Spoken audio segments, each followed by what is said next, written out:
Seja nosso Senhor Jesus Cristo para sempre seja louvado. Irmãos e irmãs, Deus abençoe a sua vida, Deus derrame bênçãos sobre você. Achando interessante essas pregações que eu também estou aprendendo um pouquinho sobre o purgatório, né? Nós estamos falando sobre este livro, o purgatório, que a igreja ensina, entendeu? Nós estamos colocando na segunda-feira. Você, se tiver alguma dúvida, coloque ali, entendeu? No rodapé ali da pregação, entendeu? É mais uma aula.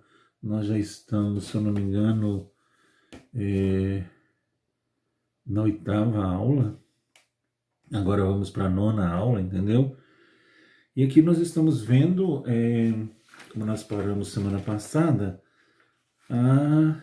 o purgatório na Bíblia, a importância de você vir anotando, né?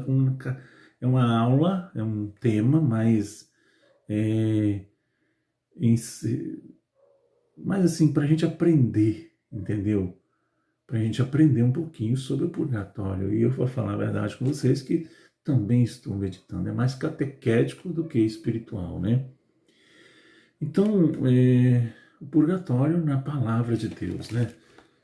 Aqui diz o seguinte: nessa parábola, o administrador fiel à igreja, Jesus diz a Pedro: qual é então, Pedro, o administrador fiel que o Senhor constituirá sobre todo o seu pessoal?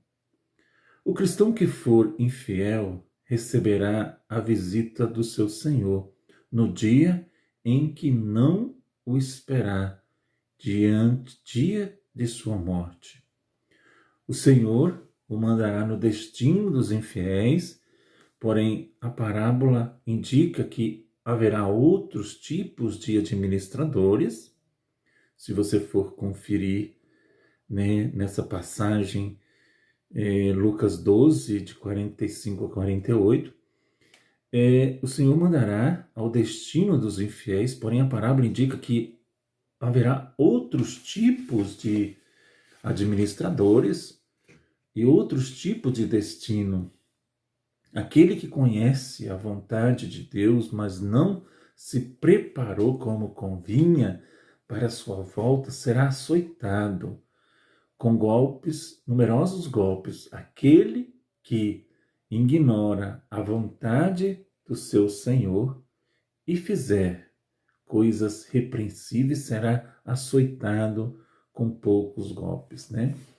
Aí nós vemos, portanto, após a morte, uns poderão ser condenados ao inferno, outros serão punidos, uns mais, outros menos, conforme o merecimento de cada um, mas não compartilharão do destino dos infiéis. Após a morte, portanto, há um estado onde os poucos fiéis haverão de ser purificados. Outra parábola, né, outra passagem, como eu disse para você semana passada, na aula passada, caneta e papel na mão. Outra passagem bíblica que é margem e pensar no purgatório é de Lucas 12, de 58 a 59, onde diz assim: ora, quando fores com teu adversário ou magistrado, faze o possível para entrar em acordo com ele pelo caminho, a fim de que ele não te arraste ao juiz e o juiz te entregue ao executor, o executor te ponha na prisão. Digo-te, não sairá dali. Gente, quem falar que não existe purgatório na palavra, porque não conhece a palavra. Essa palavra aqui, ó, digo-te, não sairás dali até pagares o último centavo. Vai lá, Lucas 12, de 58 a 59, né? Digo, não sairás dali até pagares o último centavo. E ainda, você tem alguma dúvida que não existe o purgatório? O Senhor Jesus ensina nessa parábola, irmãos e irmãs, que enquanto estivemos nesta vida, devemos estar dispostos sempre a uma atitude de reconciliação com os outros na caminhada de vida. Devemos sempre entrar em acordo. Várias passagens ele fala, né? Entre acordo com o próximo, pois caso contrário, ao fim da vida seremos entregues ao juiz. Quem é o juiz? Deus. Este nos colocará na prisão. O que é a prisão? Purgatório. E dali não sairemos até termos pago a justiça divina toda a nossa dívida. Até os últimos centavos, irmãos e irmãs. No entanto, um dia veremos de sair. A condenação, no caso, não é eterna. A mesma parábola, né, de Jesus está lá em Mateus 5, de 22 a 26. Eu, porém, vos digo, todo aquele que se encolerizar contra o seu irmão terá de responder ao tribunal, né? E aquele que chamar o seu irmão cretino será sujeito ao julgamento do sinédrio. Aquele que lhe chamar louco terá de responder na geena do fogo. Assume logo uma atitude de reconciliadora com teu adversário enquanto estás a caminho, enquanto está vivo, né? Para não acontecer que o adversário te entregue ao juiz, o juiz te entregue ao oficial de justiça e assim seja levado na prisão. Em verdade te digo, dali não sairás enquanto não pagarem os últimos centavos. Vou até arriscar isso aqui. Tem alguma dúvida a respeito do purgatório? Diante dessa palavra, Mateus 5, 22 e 26, também Lucas 12, 58 a 59, Lucas 12, 45 a 48, Marcos 3, 29. Anote, meu irmão, porque sempre vem alguém, um católico, perguntando a existência do purgatório. O fogo sempre foi, em todos os tempos e também na Bíblia, um símbolo de purificação, né? Não se deve entender que a alma queime no purgatório, como a madeira queima no fogo da terra. A alma não queima no fogo da terra, pois é espiritual e não sofre a ação da combustão. A chave desse ensinamento, meus irmãos e minhas irmãs, se encontra na conclusão deste discurso de Jesus. Serás lançado na prisão e dali não se sai enquanto não pagar o último centavo. A passagem de 1 Pedro 3, 18 e 19 indica-nos também a realidade do purgatório.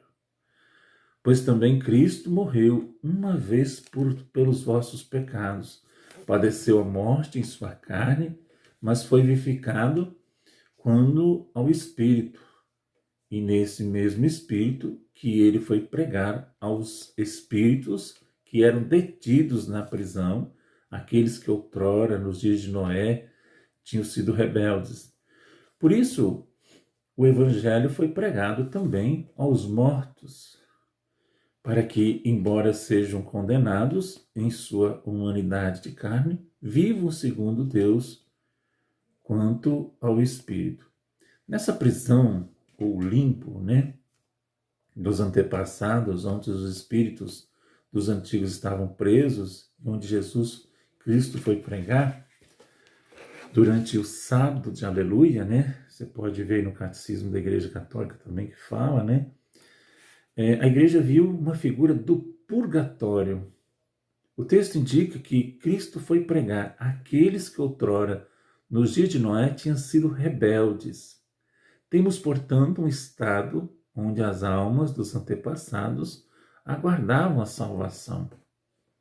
Muito importante isso, né? Quantas coisas a gente vai descobrindo, né? Não é um lugar de tormento eterno, mas também não é um lugar de alegria eterna na presença de Deus. Não é o céu. É um lugar onde os espíritos aguardavam a salvação e a purificação comunicada pelos fiéis. Aí as pessoas podem me perguntar assim, irmão Eudes, os evangélicos, eles não acreditam na existência do purgatório. Eles estão no purgatório? Com certeza. Tem muitos que estão ainda no purgatório. Por isso a igreja pede para rezar para todos que lá se encontram. Não é porque eles não acreditam, eles não estejam no purgatório. Deu para entender? Então, o purgatório não é só para os católicos. O purgatório é para todos os filhos e filhas, até aquele que não tem religião. De repente faltou, existe o céu, aonde vai todos, né, católicos, de outras denominações, o inferno, aonde também vai todos que não foram dignos da palavra de Deus, e o purgatório, aonde a existência também dos evangélicos, aqueles que não são católicos. Né? Então, lembrando que o purgatório não é só para os católicos, também para aqueles e aquelas que morreram. Que são quem? Os evangélicos, os irmãos de outras denominações, no caso, né? Católicos, e os não católicos, aqueles que também de repente não vão nem na igreja, mas não tiveram o conhecimento que a gente teve. Amém? Rezemos aqui uma Ave Maria para as almas do purgatório. Ave Maria, cheia de graça, o Senhor é convosco. Bendita sois vós entre as mulheres, bendito é o fruto do vosso ventre, Jesus.